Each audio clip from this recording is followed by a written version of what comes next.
Recently, Donald Trump landed in Beijing. Red carpets laid out, military welcome, cameras flashing, and soon Xi Jinping is expected to visit America.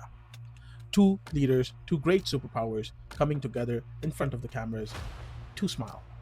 And behind the smile lies the greatest rivalry in modern human history.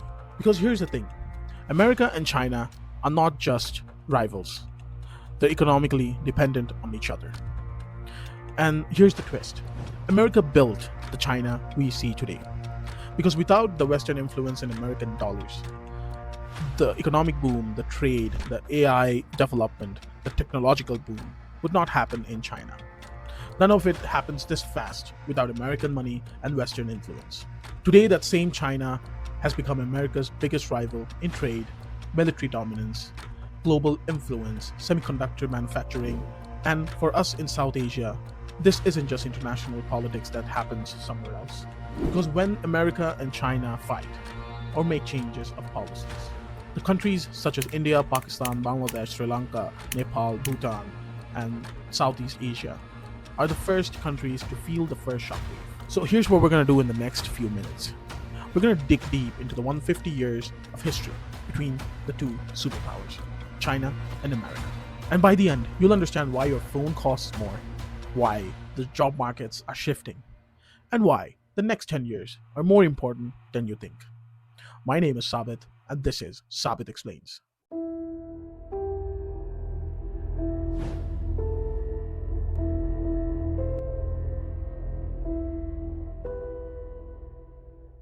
To understand why China and America are rivals today, we need to go back not just a few years, not just decades, not just a century, but 150 years. Because in the 1800s, China wasn't just weak, it was humiliated. Britain had imposed and forced upon an opium war against China by getting addictive drugs such as opium and other addictive drugs into the country to control the trade. Then the European nations carved out concessions in Chinese cities, essentially colonial territories inside China itself. And Japan invaded and occupied massive regions in the country. Now, America wasn't as brutal as Japan or Britain, but the American traders, missionaries, and diplomats, they all benefited from China. China, once the world's richest civilizations, responsible for inventions like gunpowder, paper, and printing, became fragmented, weak, and humiliated. But what happened next would change everything.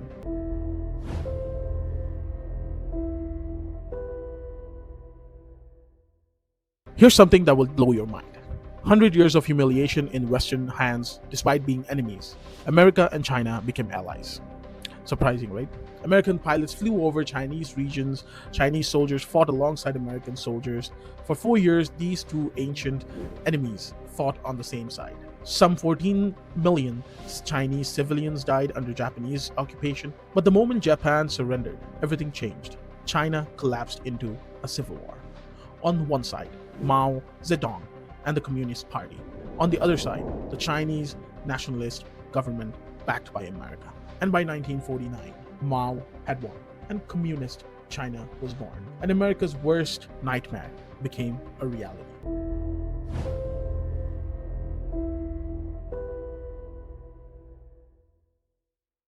What happened next would define the next 50 years of the planet. This was the Cold War. America deemed and saw the communism as a threat to democracy. And suddenly the world's most populated country, over 1 billion people, had gone communist. Here's where it gets absolutely bonkers. The US officially denied to recognize China and the communist China for 23 years. For 23 years, the world's most populous nation didn't officially exist under the perception of America. Instead, Americans said Taiwan, an island of 10 million people, was the real China. Then came the test, Korea. In 1950, North Korea invaded South Korea. As American forces pushed northward towards the Chinese border, Mao made a decision that shocked the world. He sent in his army. Not thousands, not hundreds of thousands, over 1 million Chinese soldiers crossed into Korea to fight Americans directly. Tens of thousands died on both sides, and here's the crucial part. That war technically never ended. To this day, America and China are technically still at war in Korea. Not armistice, not a peace treaty, a stalemate that's lasted 70 years. For the next 20 years, there was no relationship between China and America. No embassies, no trade, no tourists, no communications. Two of the largest civilizations on Earth completely sealed off from each other. But here's what mattered for South Asia. Pakistan moved closer to America. Bangladesh, still part of Pakistan at that time, was caught in the middle of a superpower chess game. The big powers made the decisions, smaller nations paid the price.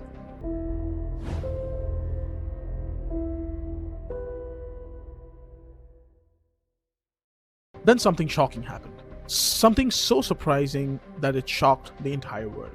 In 1972, US President Richard Nixon became the first American president to set foot in China after 23 years. He met Mao Zedong directly, shook his hand, and changed the history of both the nations. And the reason for that is Soviet Union. America realized that China and the USSR were enemies now. So Washington thought strategically. If China and the Soviet Union are enemies now, we can use China to weaken the Soviet Union. This was pure geopolitics. But nobody in 1972 realized what would happen next. Because after this handshake between the two leaders, China slowly started opening its borders. And American companies saw something extraordinary. 1.3 billion potential workers, cheap labor, unlimited manufacturing potential, and soon they rushed in.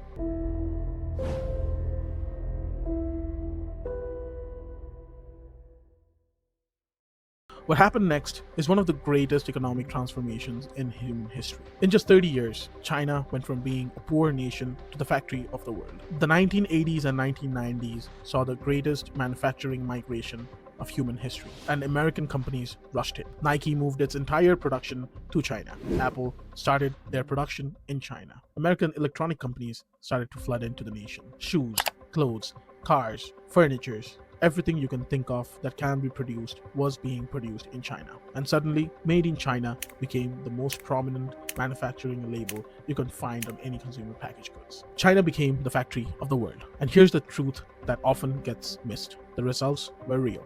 Hundreds of millions of Chinese people who were once in poverty were out of poverty. Chinese GDP grew from $150 million in 1980s to nearly $5.9 trillion in 2010s. This was genuine prosperity, life-changing for over 1 billion people. But there was a hidden cost. What about the American manufacturing plants? What about the great cities like Chicago, Ohio, Michigan? All those industrial heartland of America started to diminish.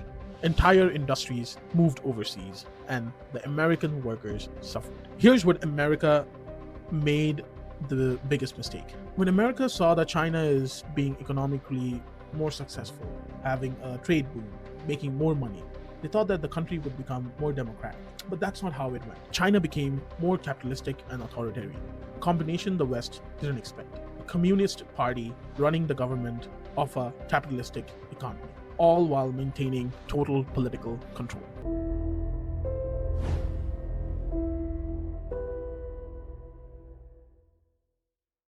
Then came the darker years for China.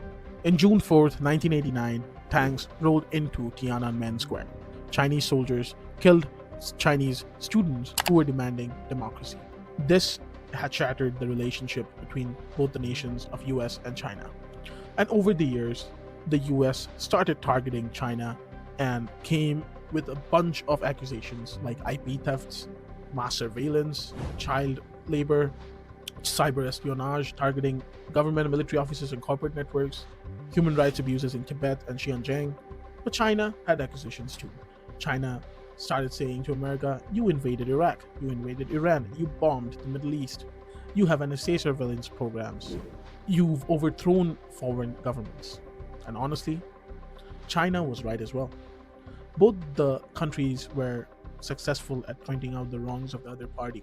By the 2010s, America had realized what it was building. Because when America started having economic relations with China, it expected China to become more like a Western country.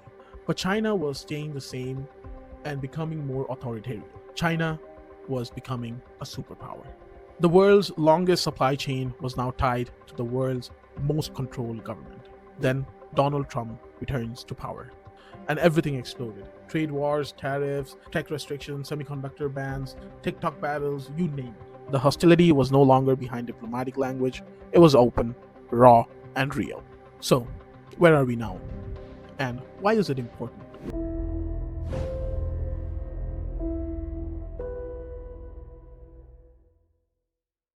Donald Trump just visited Beijing for high-level talks with Xi Jinping. Here's what actually matters.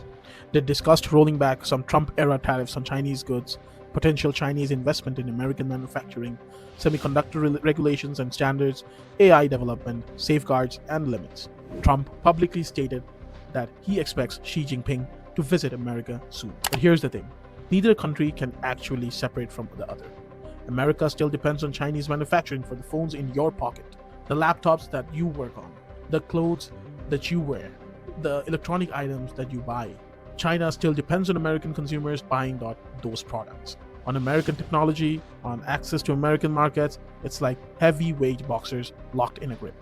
They want to knock each other out, but if they let go, both fall. So they do this dance. One day, Trump threatens massive tariffs on Chinese imports. The next day, both sides discuss billion-dollar trade deals.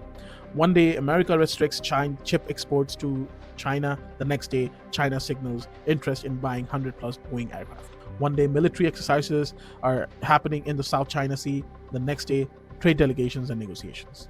This relationship constantly swings between rivalry and necessity, between competition and cooperation, between war and peace, all at the same time. Now here's the important question. Why does it matter to you? Because South Asia sits in the direct axis of both these nations. China is investing around $1 trillion in the infrastructure and the systems of the world. Ports in Sri Lanka, roads in Pakistan, dams in Nepal, infrastructure across Bangladesh. Pakistan has become one of China's closest strategic partners. And they're building the China-Pakistan Economic Corridor, worth around $62 billion. One of the largest infrastructure projects on Earth. Military alliances and joint exercises, nuclear cooperation. Meanwhile, India is moving in the opposite direction. India has grown so much closer to America as tensions with China increases. They share security concerns about China, they share tech partnerships, they're moving closer together by the end of the month. But Bangladesh is doing something different. Bangladesh is carefully balancing both the sides. Because here's the truth that every developing nation understands. You can't afford to fully choose one superpower anymore. China brings massive investments. America brings markets, technology, and global influence. You need both. You can't abandon either. And when these giants clash, you feel it immediately. Inflation spike on imported goods. Your grocery bills goes up. Your fuel expenses goes up. Your day-to-day expenses goes up. Supply chains break down, job losses in your sectors. Manufacturing shifts overnight, factories close or move. Student visa policies tighten, you can't study abroad. Tech sectors get disrupted, job markets become unstable. Your smartphones cost 20% more, real money out of your pocket. These aren't just abstract problems, these are your problems.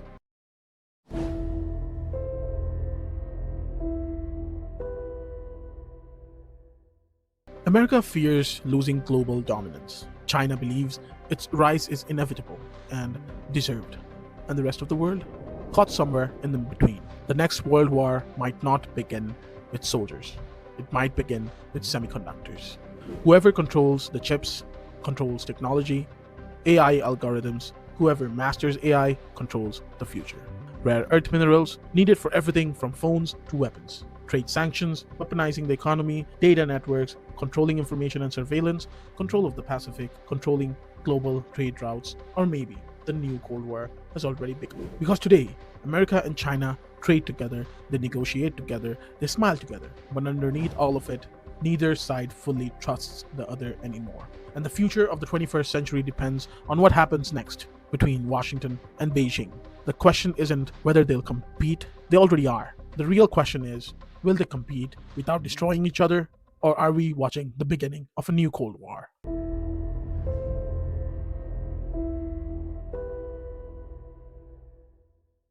That is it for today's video. If you enjoyed, please subscribe, like, and share this video with your loved ones. And let me know what you think in the comments below. Do you think we're gonna head towards a world war? Or are we gonna go towards a Cold War? Or there isn't gonna be any sort of physical war like we saw in previous human history? But whatever happens, you and me, we need to be alert and be prepared for the next 10 to 15 years of this earth. My name is Sabit, and this has been Sabit Explains. Take care.